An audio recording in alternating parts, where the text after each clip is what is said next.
dietetic internship. It was 7 months full time in August, and then I was hired on here in November. So I'm excited to be here. I'm excited to be a registered dietitian finally, and I'm excited to talk to you about a healthier you in 2014. Okay, so first, I want to watch a video, a short video, just to kind of get things rolling.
Okay, so go back to this. Um, so how many of us have made New Year's resolutions or goals this year? Yeah. Okay. How many? What does it look something like this year after year? Sometimes maybe cross off the year. Oh, I'll start that next year or this year. That's sometimes what mine looks like too. But we're going to talk about how to make it so that our list does not look like this year after year. So I'm going to talk a little bit about that. One of the most common New Year's resolutions or goals in the United States is to lose weight. I want to lose weight this year. And to follow that, it's eating healthier, getting fit, and to quit smoking, which are all great goals. Those are all great goals. I like to, since I'm a registered dietitian, I don't like to focus so much on just losing weight, but I like to focus more on making healthier changes that can get you to lose weight and lead a healthier lifestyle. Um, okay, so first, when you're making a goal, when you're making a resolution, you generally recognize a need for change. And this can happen from possibly just, sitting down and reflecting on your goals or thinking about, okay, what is it that I'm wanting to change in my life? What's going on? Maybe I went to the doctor this past year and I didn't get great news. Maybe I need to make some health changes in my life. And these are great motivators to help you recognize that need for change. So, one of the best ways, or one of the ways that we can start to make these goals is to make SMART goals. Um, these are these help you figure out or to focus more in on how to make better goals that are more achievable, more specific. SMART is an acronym from Paul J. Meyer's book called Attitude is Everything. It supports the goal setting process, and it stands for specific, measurable, attainable, realistic, and time bound. Making SMART goals helps you focus and consider the what, the who, the when, the where, which, and why of the goal being set. When you're setting SMART goals, um, it helps you to be more specific and help you accomplish those goals. So to start off, the S stands for specific. It's the what. It's what you're wanting to accomplish. So in writing out your goal, you want to be as detailed and specific as possible. Writing a goal out and then break it down into smaller pieces. So starting a goal saying, I want to lose weight this year. Okay, well that's great. That's a great goal to have. Um, but let's break that down into smaller pieces so that we can figure out, okay, how exactly we're going to go about doing that. The goal needs to be straightforward and clear. Some examples of this might be something that you might hear often is tomorrow I will give up all sweets completely. This just isn't fun to do. I mean, how fun is that to give up something that you obviously love to eat? Sorry, one sec. Make sure I know where I'm at. And it's really not realistic. That some people can do this for a while, but inevitably you end up craving sugar. You end up a holiday comes up or a birthday party or something that comes up that you want to be around friends and family, and it's just so tempting to eat those foods, and you end up caving in, and then you start your sugar-rich eating habits all over again. So instead of just completely cutting out sweets entirely, a smart goal would be this week I will no longer eat a cookie with my daily lunchtime sandwich.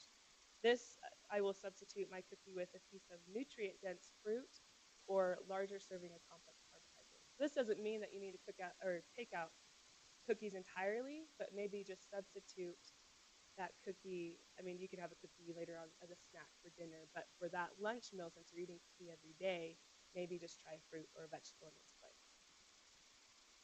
Okay.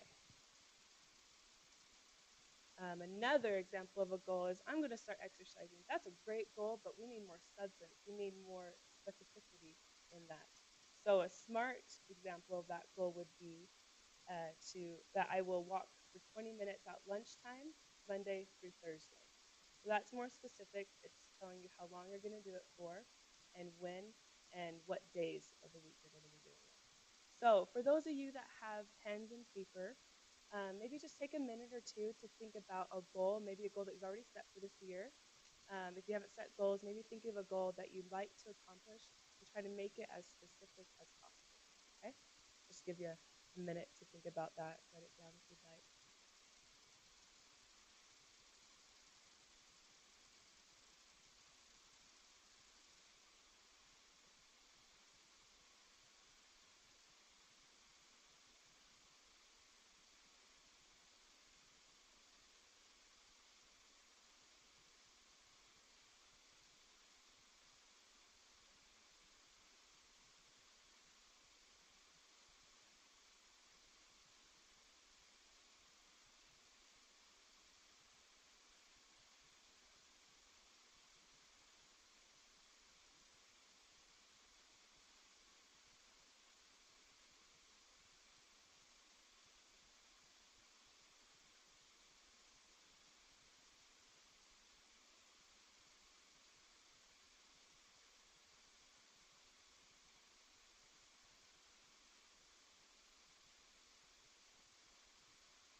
Okay, we're going to move on to the next acronym, or next letter of the SMART acronym, is M for measurable. So when you're making a goal, it needs to be measurable. How will I know when I've accomplished this goal? There needs to be some sort of way that you track your progress. A good way might be to journal. This can be a food journal. This can be recording your workouts and recording, your reps and your time and how you felt about it. And then maybe repeating those workouts in a month and see how you progress. See if your time was faster. See if you were able to do more reps. See if you're eating a little bit healthier, if you're able to replace some of those sugary sweets with more fruits and vegetables or whole grains.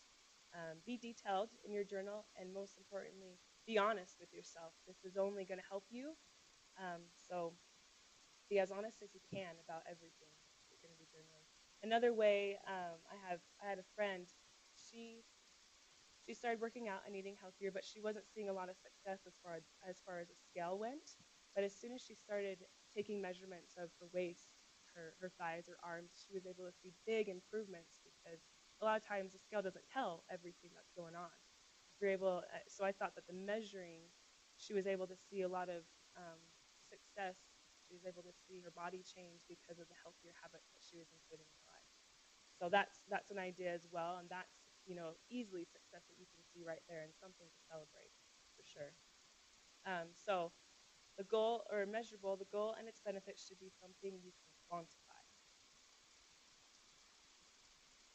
For attainable, am I going to do this? How am I going to accomplish this goal? What is going to be done to make this goal happen?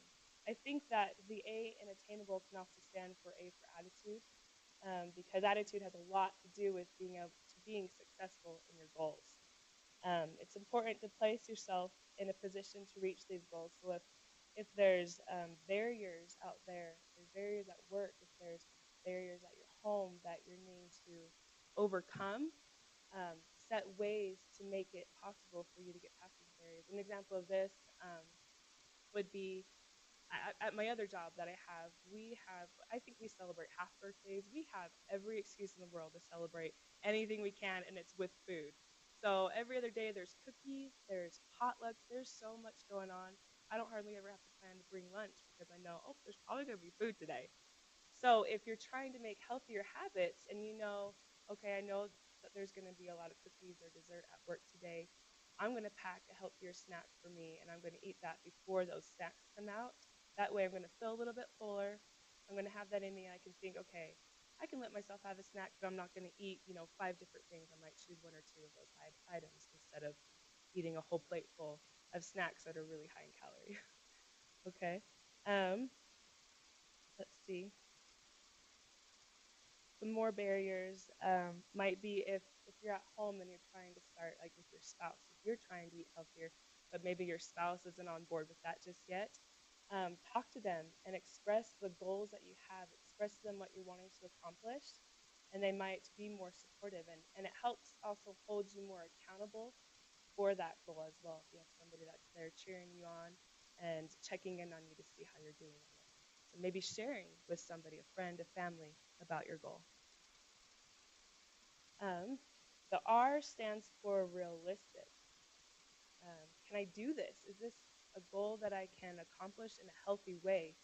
Um, my goal should be something that I'm willing and able to commit to working toward. It should be challenging, but not so much that I will not be able to achieve it. For example, setting a goal for running a marathon, that's a great goal. That is a great goal to have, but maybe setting a goal to run a marathon in a month when you don't run at all right now, that can be more harmful, I think, than beneficial. But maybe setting a goal to run a marathon by the end of the year or within a year's time, and then that's a big goal up here.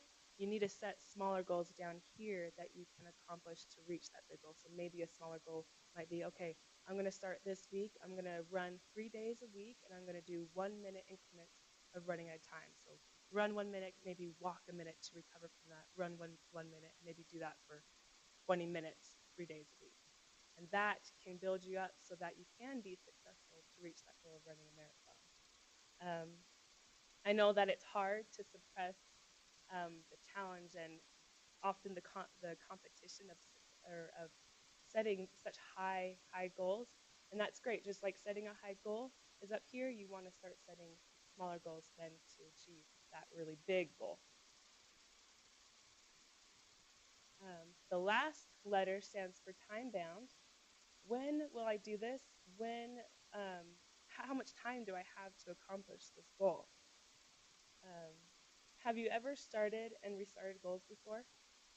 Sometimes just over and over again. Oh, I didn't do good this week. I'm just going to start over next Monday. Monday's going to be the day I start eating healthier. Monday's going to be the day that I start exercising. Um, remember to have a good attitude about this goal.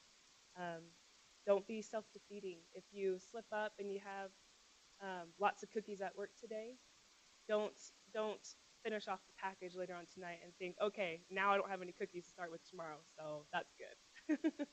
So just think, okay, I had my cookies, I enjoyed those, that's great. I'm gonna leave some cookies for later on this week, and I'm gonna put those cookies in a cabinet, out of sight, out of mind, sort of thing, and leave those cookies for later. I think that happens a lot with us. We set these goals, and we have a bad day, we have an emotional day, something comes up, and we don't go exercise, we're not feeling well, or we eat a lot of different things that we probably didn't plan on eating, and then we just feel bad and we beat ourselves up about it. Don't do that. Be nice to yourself. It's hard to make these lifestyle changes, to make these goals that are going to make you healthier and happier in the future. So be kind to yourself, be patient, and don't be so self-defeating, and just think, okay, I ate that, I enjoyed it, great. Let's move on. Okay. And lastly, with the SMART goals, remember to reward yourself, to celebrate those accomplishments, even if it's a small thing like, yes, I passed up that cookie this morning, but then I ate it later on in the afternoon. Awesome. I waited a few hours. That's okay. That's something to celebrate. To steps to get to where you want to be. And I'm not saying having a cookie is a bad thing. Eat a cookie, enjoy it. Make sure you enjoy it and don't beat yourself up about it. But if you're having problems with eating excess amounts of sugary things, then celebrate that time where you wait a little bit longer to eat those. The key with this and rewarding yourself is to not reward yourself with food.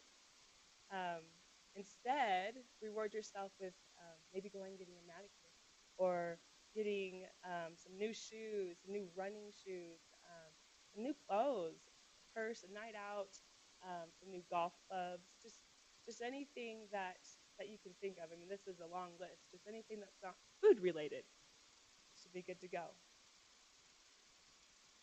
Okay, so now that you have some goals or resolutions in mind, and since the most popular goal tends to be to lose weight, I want to talk about how many calories do we need. Okay. So these are a couple formulas that dietitians like to use. It's called the Harris-Benedict formula. This is a really great formula that tells you your basal metabolic rate. So how many calories your body needs to um, sustain normal life processes like breathing, your heart beating, things like that. So if you have a calculator or a cool phone that has a calculator on it, um, I feel free to bring that out. You're going to need it. If you have paper and pen, bring that out as well. So the first step is to figure out what your weight in kilograms is. Okay, we'll move on to the next slide so you can see that. So take for example, you have a 160-pound female that's 5'7" and 25 years old. That may or may not be me. But let's move forward. So that so you'll take your weight in pounds and you'll divide that by 2.2 to convert it into kilograms. Okay? Give you a second to do that. Okay, and then your height in inches, if you're 5 feet, if you're in the 5 feet realm, that's 60 inches plus whatever inches you are. So 5'7", you'd be 67 inches tall. If you're 6 feet, you'd want to start off at 72 inches and add from there. And then you'll multiply that by 2.56 to convert that into centimeters.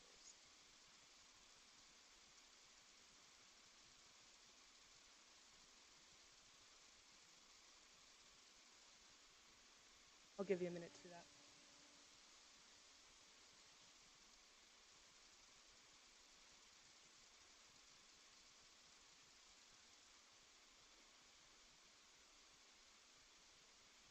Okay, everybody got that? I'm okay to move forward? Okay, so now you'll just plug in those numbers. So if you're female, you'll use this top one that has the green numbers that I plugged in. If you're male, you'll use that bottom formula right here. You'll plug in your weight, where I put 73 kilograms. Plug in your centimeters, the next spot, and then your age goes at the end.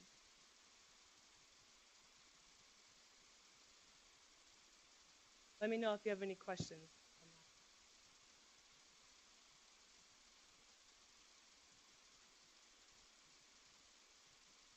that. Yeah, and just notice that this is a minus sign right here and right here.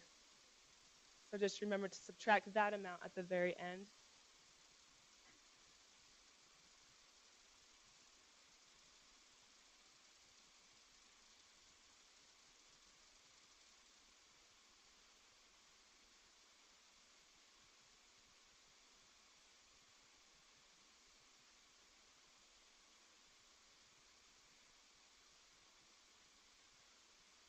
Doing all right? I'm sorry. I know this is a question that I get a lot though is how many calories do I need? What is it that I need? So I figured let's do this together. Yeah, probably not 7,400. Unless you're working out 8 hours a day. What's that swimmer's name? That one, Michael. Yeah, maybe unless you're Michael Phelps, then you need like 10,000 calories or something like that. I think you need like 10,000 calories a day.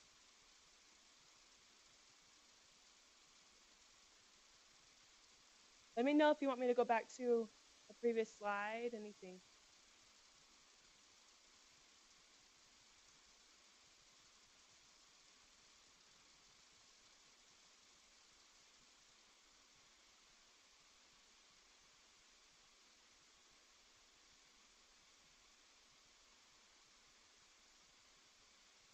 Just remember to subtract that at the end, the 4.7 times your age or the 6.8 times your age from the rest of the amount. Yeah, yeah. It's so much bigger. No, it's not. It's actually, well, let me flip back and make sure. No, it's 66. Yeah. Great question though, because it does look a little odd. Theirs just makes up for it because instead of 1.8 right here, they have 5. They've got 13.7 instead of 9.6.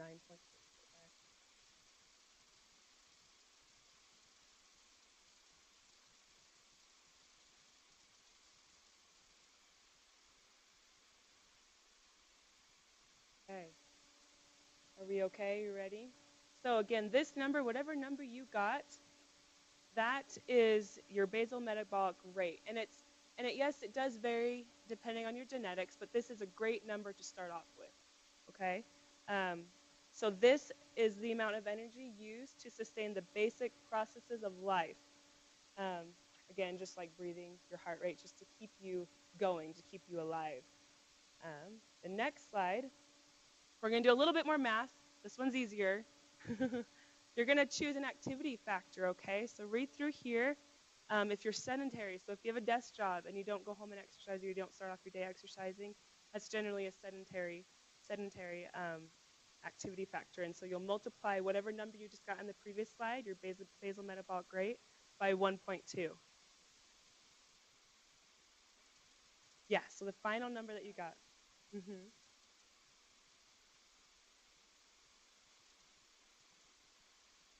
If you work out lightly 1 to 3 times a week, then you'll multiply it by 1.375 and do the lightly active and so forth.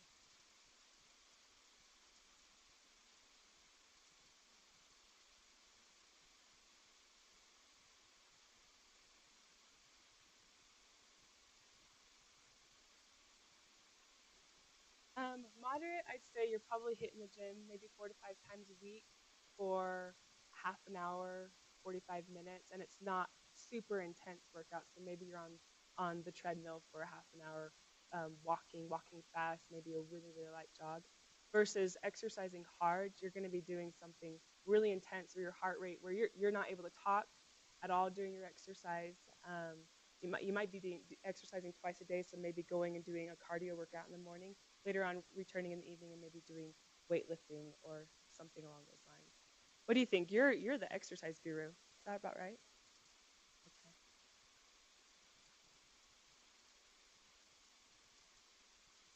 Everybody got that? Any more questions on this slide? Okay. So you're going to plug that in. You're going to multiply it out.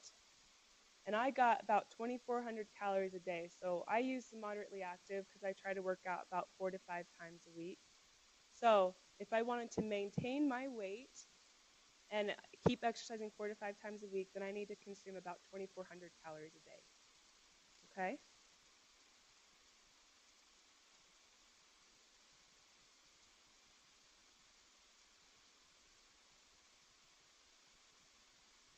Okay, I'm going to move on to the next slide unless anybody shouts at me. Okay, if you wanted to lose weight, yeah, go ahead. Harris Benedict formula. Mm-hmm. Yeah. Harris Benedict formula, let's see. There it is, top of there, Harris Benedict formula.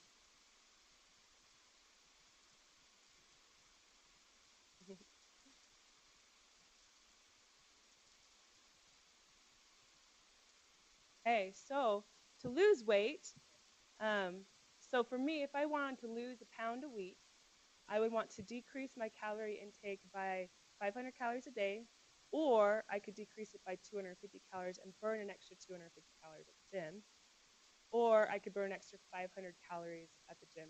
Since I'm already working out about 4 to 5 times a week, I probably would pick maybe the first one or maybe the second one. I probably don't want to stay at the gym for another hour every day to burn that extra 500 calories. For 2 pounds per week, you would just double that amount. So you'd be wanting to burn or get rid of an excess of 1,000 calories per day. So again, you can either cut that down. So instead of eating 2,400 calories a day, I would eat about 1,400 calories a day. Or I could decrease that to 500 or decrease it by 500 calories and burn 500 more calories at the gym, or burn an extra 1,000 calories at the gym. So that's kind of what you're looking at for losing weight. Okay, warning though. um, be sure to not eat too few of calories. Okay, this is a common mistake that a lot of people make because they know that to lose weight they need to restrict calories, but then they just keep restricting and restricting and restricting. I've met with some people that work out and they're trying to eat really healthy, but they can't figure out why they can't lose weight. And then I find out that they're eating maybe about 800 calories a day. That is not good. It's not healthy. It's not good for you. You're not going to feel good. You're not going to be able to perform well. And all your body's doing is hanging on to every last calorie it can to sustain itself. It stores everything away as fat. It starts dipping into your muscle to get the calories that it needs to sustain the normal processes of life. Okay, so be sure that you're eating enough calories. I know that it seems contradicting sometimes to eat more calories and to exercise, and you'll see more results that way versus eating so few calories and exercising. You're just going to drag, and it's not going to be enjoyable, and it can't last long. Um, the general rule of thumb that I've learned is to not go below 1,200 net calories a day. So if you're going to the gym and you're burning maybe about 500 calories a day, you need to eat 1,700 calories to compensate for that, to get the 1,200 net calories, okay? Does that make sense? Okay. I promise you that you'll see better results if you eat food versus starving yourself, okay? Remember, we're trying to do lifestyle changes and be healthier versus these drastic, crazy changes to have quick fixes. Okay, yeah, what I just said. Remember what's important, lifestyle changes, and not focusing on just being skinny, okay? I've got a good friend actually, and she lost about 50 pounds after she had her baby. And she did it by exercising and eating healthier foods.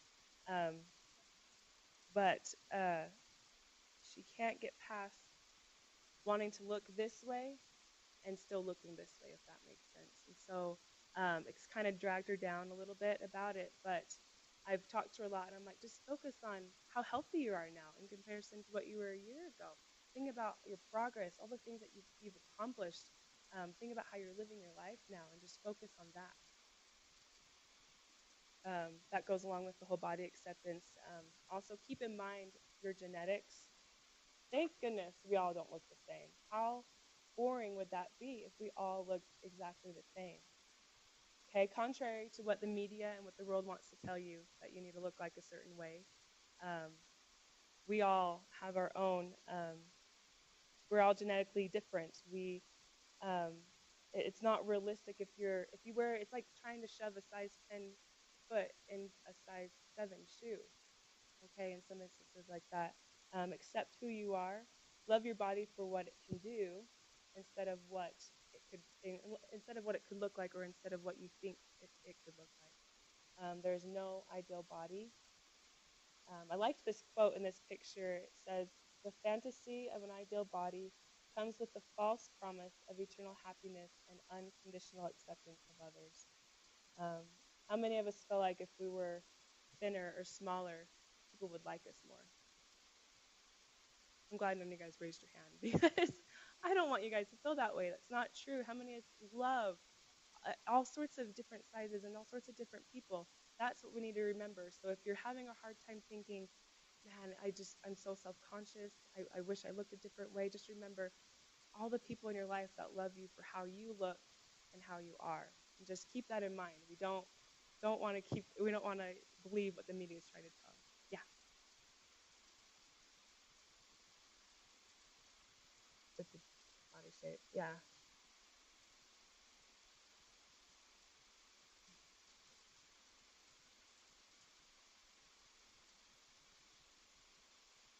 And it's too bad, and that needs to change.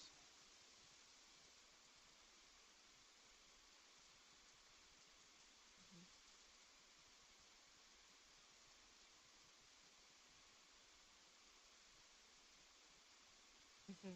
And it's terrible. It shouldn't be like that. Exactly. Can they talk into the mic when they ask a question to you so we can hear? Oh, yeah. Sorry about that. Oh, okay. Cool. We just had a comment about that. Unfortunately, this world they do treat fat people differently. Skinnier people are generally more inclined to get a job over someone that might be a little bit heavier. Um, Things like that. And we just talked about how that's not acceptable, and the world needs to change, but not necessarily us. But our attitudes will help change that eventually. Okay, so I'm not dieting, I'm changing my lifestyle. I hate the word diet. I really hate that word.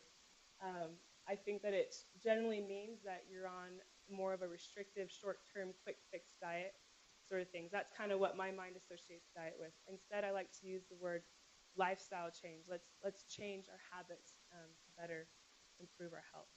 So let's talk about so we've talked about weight loss a little bit, what we need, how many calories we need, but let's talk about more of the nutrition aspect on that. Healthy substitution. One of the most common questions that I get as an RD is what are some quick and healthy options? What are some great snacks, like some good healthy snacks? And one of the things that I kind of say is it just takes some creativity and some planning on your part. I know it's so hard to go to work Monday through Friday. Hopefully, you guys don't have to work on the weekends very much or at all. Going to work Monday through Friday, coming home, the last thing you generally want to do is spend an hour or two at the stove making dinner. First of all, it doesn't need to take that long at all for a fresh dinner that night. But it does take some planning. One of the best things you can do is plan out your groceries for that week. So maybe on Saturday, write out the meals that you want to make, some dinner meals, some lunch, what you're going to eat for lunch, for breakfast. Those can be easy things, a sandwich um, of different varieties, breakfast cereal, fruit, yogurt, whatever. It's the dinner that seems to be the more complicated one and more time consuming. So I like to plan out my meals that I want to eat throughout the week according to my dinners. And then I make, okay, what do I need to buy? That will save you some money because it's so distracting at the grocery store when you don't really know what you're needing to get. Then you start cruising down the aisles thinking, oh, that looks good. That looks good. Let me add that. I could do something with that. If you can stick to your list, that saves you money. And then you make sure that you get everything that you need for those ingredients to make those meals throughout the week. Um, it does take planning, but if you can plan those meals and plan them in bulk so that maybe you spend an hour or two making a big dinner that you can then section off and put into Tupperware containers that will last you maybe a couple days through the week for dinner. So when you're coming home, you're tired, you don't want to cook, you just pull out leftovers, microwave it, and you're done. So that's kind of what we're going to go into a little bit. To increase the nutritional health of your meals, a good idea is to include more whole grains, more beans, more fruits and vegetables, and lower fat calcium rich foods, like so lower fat cottage cheese, lower fat um, cheese in general. Let's see. And decreasing the sodium by using some alternative seasonings like herbs and spices. Be careful though with sodium and alternative seasonings. If you choose like rubs or marinaires, they're generally really high in sodium, so maybe look on them. Some might come with lower sodium amounts. Okay. So the first step when you're planning a meal and trying to make it a little bit more healthier is to examine the ingredients in it. Are there Are there any that you need to avoid or reduce? Do you have any health conditions that you need to avoid? Are there non-essential ingredients in there? Are there things that you don't really need in that meal or in that meal to make it taste good still? Are there any ingredients that can be reduced? Generally, sugar, fat, oil, and salt can all be reduced in any recipe. Are there things that you can substitute out for it? So here's a list. Again, this is recorded, and it will be put up on the website, so you don't have to jot this all down right now. But just some examples of what you can substitute in place of some of these more fattier versions. Excuse me. Okay, I won't spend too much time on that slide. So again, to relate to a couple slides ago, a good idea is to increase your complex carbs, which is eating more whole grains, legumes, fruits, and vegetables. The center of your meal, we like to eat meat a lot, but the center of our meal really should be more grains, fruits, and vegetables. Are any of you guys familiar with myplate.gov? I really love, it used to be food pyramid, the food pyramid. Now it's My Plate, and I really like it because excuse me, it shows you on a plate, okay, if you have this plate, half of it should be fruits and vegetables. The other half should be your meat and your grains. About a quarter of the plate should be meats, a quarter of the plate grains. And try to use maybe a smaller plate with more portion control, and that helps a lot. So how do you tell if a product that you're getting is a whole grain product? Does anybody know?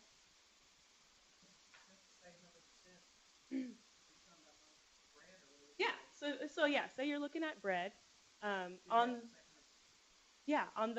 it can say 100% whole grain, but on the ingredients listed on the back, on the nutrition label, the very first ingredient that should be on there is whole grain, something along the lines of whole wheat flour, whole grain. That will tell you right there that you're getting a whole grain product. Sometimes the second ingredient will say enriched wheat flour.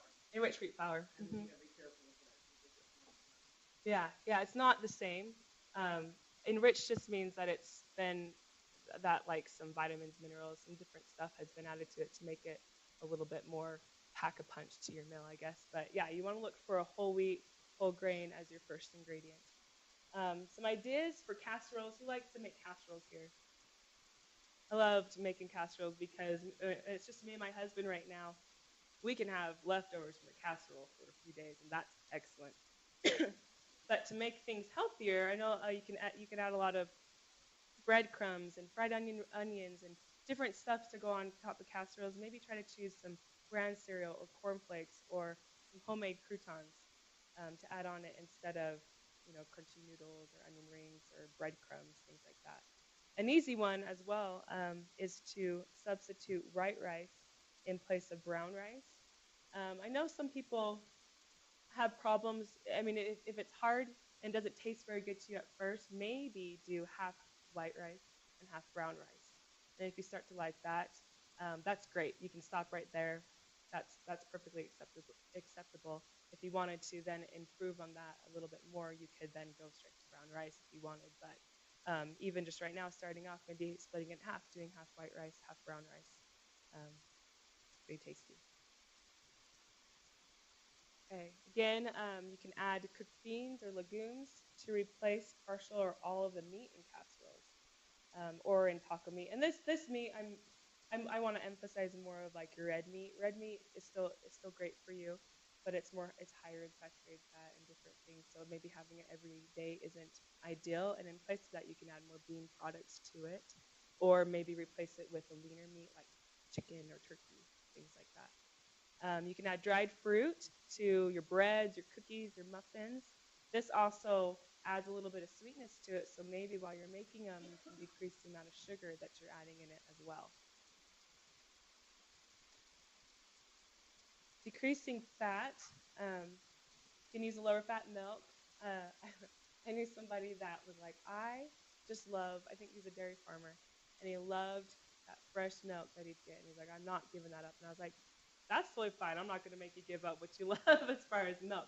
But there's other areas that you can decrease your fat intake in. So maybe using some cooking spray instead of butter, using canola oil, peanut oil, or olive oil in place of butter or margarine or lard when you're sauteing things like meat or vegetables in a pan. You could use things like broth. Again, with broth, maybe look for a lower sodium broth, soy sauce, wine, lemon juice, or other liquids instead of fat that you can saute in. One of my favorite meals that I like to make, I call it balsamic chicken. Whatever that means, I don't know. But I take chicken breasts or chicken tenderloins, no skin, just raw chicken breast on it, and I saute it in like a tablespoon of olive oil, and then I add balsamic vinegar to it, and some basil and just different stuff, and I sauteed in that for a little bit until it cooked, and it soaks up all that yummy tasting stuff. There's not butter, there's not a whole bunch of salt or anything added to it, and it's a pretty healthy meal. So that gives it a lot of flavor as well. So you're not missing all that buttery taste. Choose skinless chicken or turkey, or if you buy it with the skin, try to remove the skin before cooking. If you cook it with the skin on it, then it just tends to absorb and soak in that fat. You can choose lean cuts of meat, tenderloin, sirloin, or round. Add more vegetables to casseroles. Throw in an extra can of tomatoes or an extra can of green beans or carrots or something into your casserole, and getting a little bit more there. You can replace fat. How many of us like pumpkin chocolate chip cookies? Applesauce cookies? Love them. They're so good. And they're lower in fat. They've got better fats for you because you use that pumpkin puree and that oil instead of sticks of butter in it. And it's delicious. Cutting down on sugar. You can generally reduce the amount of sugar that you add, like say cookies. You can generally reduce the amount of sugar by a quarter to a third. This takes some trial and error though, so maybe not just like take out a whole bunch all at once, but maybe take out a quarter and see, or a quarter cup or a quarter of the amount and see kind of what it tastes like. Because if you're gonna have a cookie, if you're gonna go through all that work and make a cookie or a muffin, you want it to taste good and make sure that you still enjoy it, because there's nothing worse than making stuff and then eating it and thinking, oh, that wasn't very good. Why did I just eat that? So make sure that you still enjoy it. Let's see. Limiting your sodium. We kind of talked a little bit about this already. Make sure that make sure to not add salt to meals that already contain salty foods or salty ingredients such as like bacon or sausage or broths, tomato sauce, soy sauce, things like that. You can use herbs and spices, and you don't need to add salt to your pasta or rice when it's cooking, or vegetables. And then how many of us like to add salt and pepper immediately to our meal before we've even tasted it? Yeah. Okay, I know a couple people too that love to do that. It's just like a habit. It's an automatic habit. They grab that salt shaker, just douse it on there. Sit down and eat, or sit down, give it a bite. If it needs some salt, add maybe half of what you think you normally would make. So if you dash it 5 times on there, maybe dash it twice on there and see how it tastes then. Try to reduce it a little bit by doing that. Some low-fat cooking methods: roasting or baking. This is just in the oven. Wrapping your food in aluminum or covering it with aluminum can help keep that moisture in. Grilling or boiling. The fat's able to drip off when you're grilling, and the fat's able to dissipate into the boiling water, and so it's not just soaking into the chicken or whatever it is that you're boiling. Okay, and last but not least is exercise. Let's definitely not forget about exercise. Exercise is so important. Eating healthy is great, but if you're eating healthy and exercising, that's fantastic. Plato said, lack of activity destroys the good condition of every human being, while movement and methodical physical exercise save and preserve it. So let's listen to Plato on that one. Okay, so I think you guys have heard a ton from me. I'm going to take a little bit break and let you watch this video. I don't know if I can get it big. Uh-oh. I just can't get it big for you, sorry.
Pretty fun, right? I think that'd be fun to try out sometime here. Okay. So some benefits of exercise. Exercising stimulates your metabolism. It increases the release of all sorts of different hormones in your body. It stimulates the skeletal muscles to also produce and release hormones and metabolites into the blood. And it improves your cholesterol and your blood glucose levels. For diabetics, one of the best ways that they can decrease their blood glucose levels is to go and exercise. Just even going for like a 15-minute walk, getting out there can help them control and manage their blood glucose levels. For the best way, one of the best ways to increase your high density lipoprotein, your HDL, the good cholesterol, is by exercising. That has one of the biggest effects on increasing your HDL levels. Exercise is awesome. Makes you stronger, makes you have more energy, it increases your metabolism. Just has all sorts of benefits. There's nothing, you can't go wrong with exercising. So to sum things up, we've got about 11 months left this year. Let's focus on making some SMART goals. Let's focus on being healthier and making healthier habits versus doing quick fixes. There's going to be, I bet there were so many diets and fad diets and things that were thrown out at the beginning of the year to get you on your way to losing weight. Let's ignore those because those are yeah, they're quick fixes. Yeah, you'll probably see some results, but it doesn't last long and it doesn't help you in the future. So let's try to make healthier habits, eating a little bit healthier, exercising a little bit more. And remember to acknowledge and reward your progress, even the tiniest bit of progress, and focus on the positive. Be patient and persistent and keep practicing. How many of us are perfect at something that we do the first time around? I don't think any of us, right? 99% of us are not. How many of us are perfect at it even 20 times trying it? So inevitably, you're going to slip up, you're going to make mistakes, you're going to fall short of your goals, but keep trying and keep remembering how far you've come. Remember to celebrate the little successes each and every day. Okay. All right, and I'm going to leave you with this one. And this one doesn't have too much to do with nutrition, but I kind of want you to be thinking about nutrition while we're watching it because I just think it's too cute to not watch. Okay. I think we all need a pep talk.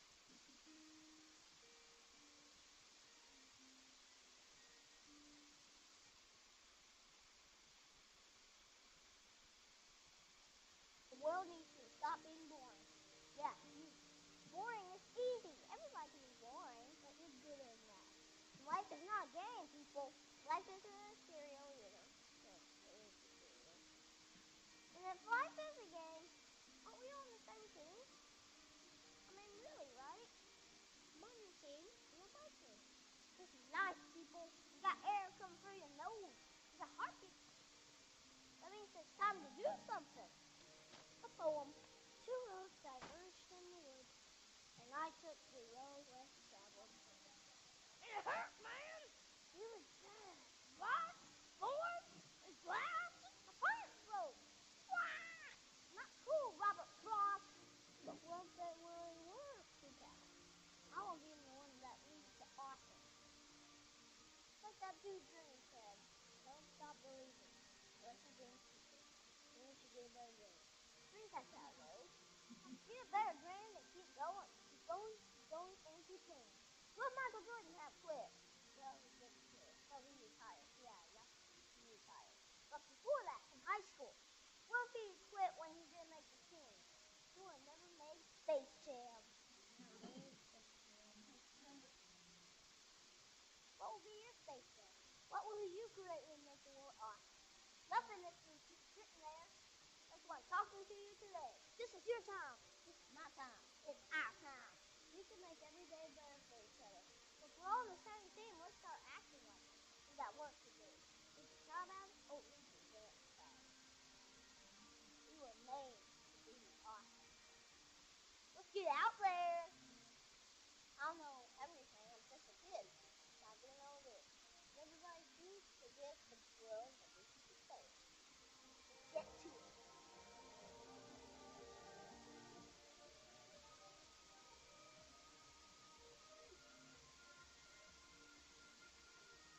You just did pep talk. Okay, so I think he does a good job motivating people. He's a cute little guy too. Do you guys have any questions for me? There's my sources. Remember that I am the registered dietitian for the USU employees, so I'm here for you guys. You can email me anytime at this email address. Okay, I'm happy to meet with you. I generally meet with people in the HR building. There's a small conference room in there that I come and meet with, and I'm pretty